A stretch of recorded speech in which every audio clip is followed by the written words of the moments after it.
안녕하세요. 2025년 7월 28일 보내주신 아침 뉴스 자료들인데요.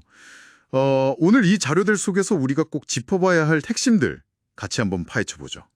정치, 경제, 사회 정말 다양한 소식들이 있는데 이 복잡한 뉴스들 속에서 중요한 흐름을 딱 잡아드리겠습니다. 네, 안녕하세요.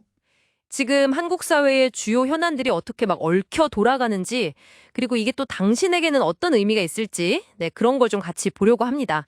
자, 그럼 바로 시작해 볼까요? 네, 좋습니다. 역시 가장 먼저 눈에 띄는 건 정치권 수사 소식인 것 같아요. 김건희 여사 관련 의혹, 민중기 특검팀 있잖아요. 국민의힘 윤상현 의원을 피의자로 소환했더라고요. 아, 윤상현 의원까지요? 네. 이걸 보면 단순하지 김 여사 개인 문제 이걸 넘어서서요.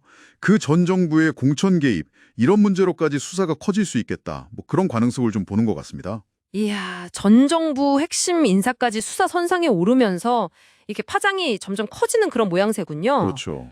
근데 또 보니까 정작 윤석열 전 대통령은 건강 문제로 소환에 응하지 않을 수도 있다. 이런 얘기가 나오고 김 여사는 다음 주쯤 조사받을 거다. 이런 관측이 있고요.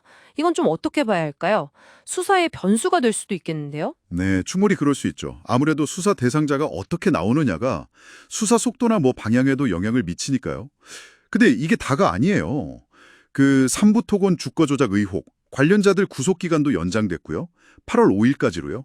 또 다른 특검팀, 조은석 특검팀은 원래 내란 혐의 보고 있었는데 거기에 외환 의혹까지 추가로 들여다보고 있답니다. 속도를 내는 것 같아요. 와, 그러니까 전직 대통령 부부를 둘러싼 의혹 수사가 정말 다각도로 아주 동시다발적으로 진행되고 있다는 거네요. 맞습니다. 이게 개별 사건이라기보다는 좀 전 정부와 관련된 여러 의혹들이 한꺼번에 막 터져 나오는 그런 형국이라서요.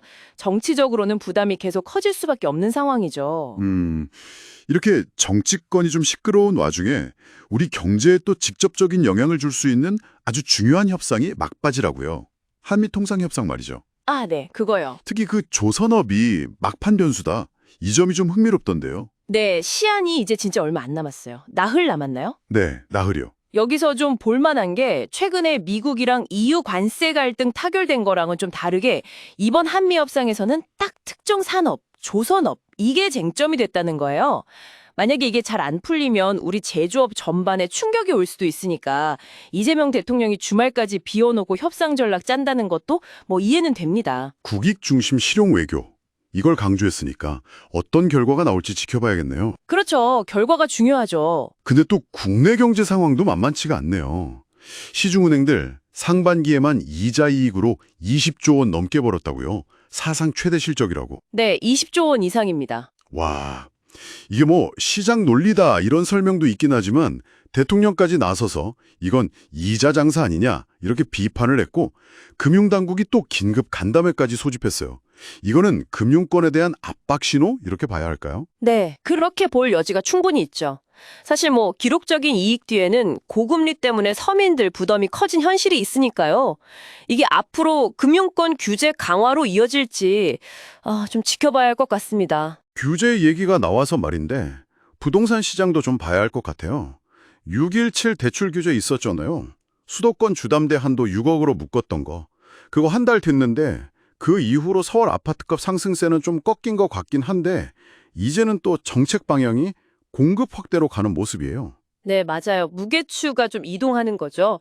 3기 신도시 개발 속도를 낸다. 뭐 이런 얘기가 나오는데 글쎄요. 이게 정말 시장 안정으로 바로 이어질지는 아직은 좀 미지수입니다.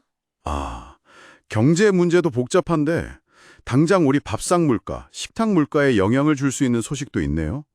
콩 수입량이 확 줄어서 두부나 된장 같은 거요.